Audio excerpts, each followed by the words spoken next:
Welcome back, everybody. I'm the Dr. Bob Lee, and I've got you covered like a blanket. That's how we do. We're live on Open. And our next guest is a former New York State Assemblyman and former vice chair of the Democratic National Committee. And he's here today to share his thoughts about climate change and infrastructure in our city and to highlight Monroe College's Institute of Social Justice and Presidential Partners Program. So please welcome to the show the founder and CEO of Atlas Strategy Group, Michael Blake. Mike, welcome.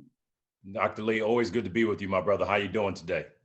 Always a pleasure, and always a pleasure to find out what's happening in the world of sports and in the world of politics. Sports, politics, music, whatever it is, Dr. Lee, we ready to rock every day. There you go.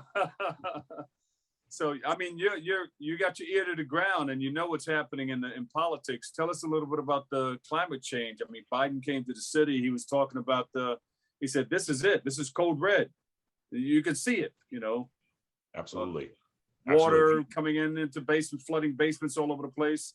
We have a problem. You cannot ignore that climate change is real.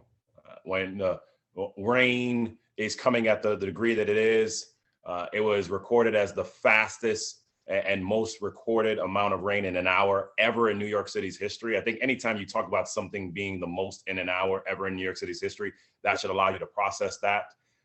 President Biden also said that unfortunately more people lost their lives in New York than they did down in Louisiana from the storm.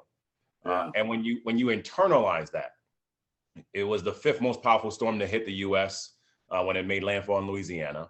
Ida wasn't playing around with people. But it exposed a lot of broader dynamics that we can't ignore. We realize that our storm systems have to be improved immediately. Infrastructure may not be sexy, but it's necessary.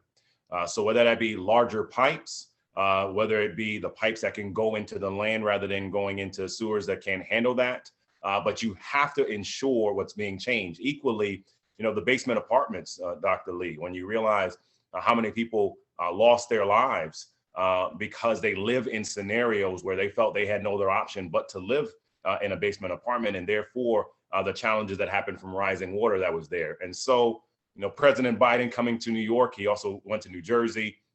He approved major disaster declarations in 6 New Jersey counties and 5 New York counties.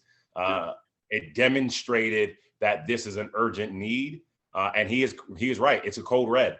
We can't ignore this. So we need for Congress to move forward on the infrastructure bill. We got to make sure that more funding comes for initial recovery efforts. We have to make sure we're serious about making these changes. And it is time that we get serious and focused that climate change is not about the future. Climate change is happening right now. Yeah. How do you think the bill will fare? Is it going to get passed, or do we have a problem with a couple of people in Congress? Well, look, unfortunately, there always are some challenges when we're talking about some of the members of Congress themselves, but you can't ignore reality. You should not die because of rain. Period. Not at all. Right? Like there's no reason for that. And so we have to be assessing what's going on. We have to also assess what happened in terms of our emergency preparation systems. When you see that amount of water rushing into a subway system, what's going on to notify and say, let's shut down the subways, let's prepare accordingly.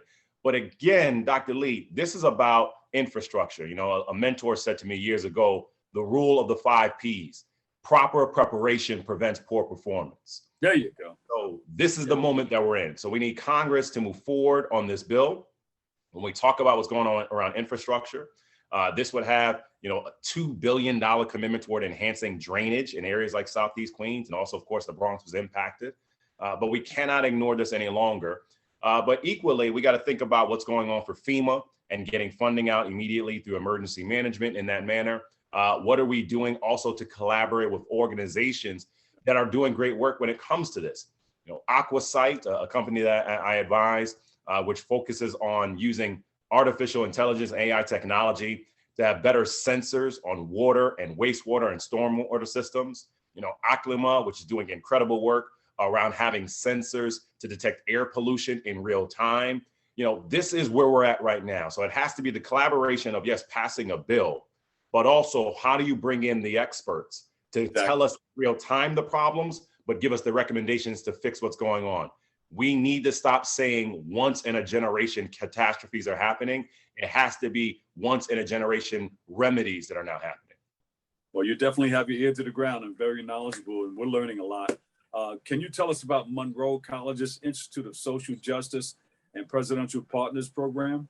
You know, it's very exciting what's happening at Monroe College right now. I've been grateful and honored that they've asked me to join as their founding visiting fellow for the Institute, focused on civic engagement, social justice, and government. Shout out to President Mark Jerome. Shout out to our General Counsel, Joy Tolliver. Shout out to Chairman of the Board, Stephen Jerome, around this vision of what do we need to do to help our young people get into the game when it comes to policy and politics, and going from the protest to the process. And so, you know, Dr. Lee, what I've been telling people regularly is we all had Schoolhouse Rock. You know, we understood that rhythm there, right? And so that framing of that is understanding that moment here. So let's talk about how there's a difference between city government and state government and federal government and international government. Let's talk through and show the videos of what happened with Breonna Taylor and what happened with George Floyd and the conversations of what policies need to change.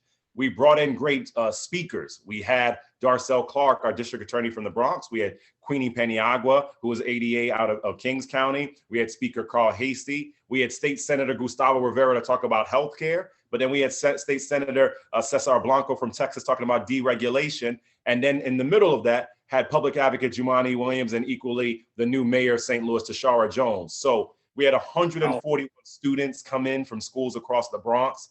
We're going to expand this and be virtual again using a system called Blackboard for the fall. And so we want for everyone to know, if you have a high school student, junior or senior especially, that wants to get involved in understanding civic engagement, government, and social justice, send them our way through Monroe College. It's a dual enrollment course, meaning they'll get credit in high school, but they'll also get poli-sci credit in government for college, no matter the college. Presidential partners, any student that is in your family that you're making $75,000 or less, you can go to Monroe College for free. Hear me again. Any student, if you have in your family, you're making less than $75,000, our presidential partner program, you can go to Monroe College for free. We are tired of our destiny being determined by the money in your pocket. And so I often say to people is your block won't block your blessing, your zip code won't deny your destiny. Monroe College is committed to that. And so we want you to partner with us. So again, feel free to reach out to me, Michael at atlasstrategy.group. We can get you information about what we're doing in Monroe. We can get you information about what's happening in the local community so you can be engaged in those manners so we can help make sure we're building a better Bronx. Yeah, talk about Atlas Strategy Group. What are you doing with that? We got our hands in a little bit of everything. I tease people that, I'm being a good Jamaican, so I have 3 jobs, right? So that's what we got to do out here. We're regularly focused on how we bring equity and justice to scale. So running the day-to-day of Next Level Sports and Entertainment. Many people may not realize that for the first time ever, we now have a Black-owned national sports network that you all can watch. So NLSE.com for Next Level Sports. What we're doing right now with Aquasight around water, how we're engaging with Monroe College, serving as a senior advisor for the National Democratic Training Committee, the largest organization committed to training Democratic operatives and candidates across the country. And so at the end of the day, everything I think about right now, Dr. Lee, is around equity. How are we creating equity and justice at scale? So at the end of the day, if you're looking at ways that we can help empower what's going on for people of color and women across our country, across our city, across our communities, that's what we're doing at Atlas. We've been in existence since 2013, but we have much more we need to do. So atlasstrategy.group, you'll be able to see what's happening and how we're building this out accordingly. But we're excited about what's going on in Monroe. We're excited about Next Level. We're excited about these different efforts around climate change, but also around how we get focused around the pandemic still. Senator Warnock said it powerfully. We are battling 2 pandemics of COVID-19 and COVID-16-19. So when you see that reality, what are we doing to make sure we get money on the ground to our communities? How are we having job training? How are we having job placement? And how we're focusing on opportunities around equity. For example, if you go to a website called blackwellness247.com, it will show you an effort that Dr. Bill Relaford has launched so that you can find a Black doctor anywhere in the country 24/7. And so that's the approach of what we're doing with Atlas, Dr. Lee, finding ways to help our people in a very real manner by bringing equity and justice to scale. What is it? Black Wellness? 247.com. You go there. 247.com. Yes, sir. You go there and you'll be able to find a Black doctor anywhere. Telemedicine has proven this. You know, we've said to people regularly, if you use your phone to play a video game, if you use your phone to bank, if you use your phone to text and to do all these other things, there's no reason why you can't use your phone for wellness. And that's physical, mental, and spiritual and emotional. And so, again, shout out to Dr. Bill Relaford, who's launched that effort there. But that's what we're doing with Atlas. So bringing this all together to the people of the Bronx, your students, your children, we want you to go to school and graduate from school. That's what Monroe College is going to be doing. Amplifying that effort and through the presidential program. You want to help your local businesses, help your local entrepreneurs. You want to focus on climate change, mobilize with us through Atlas. And at the end of the day, we're still committed to what's going on the ground with politics. I always say the best way to change things at scale is through politics and policy.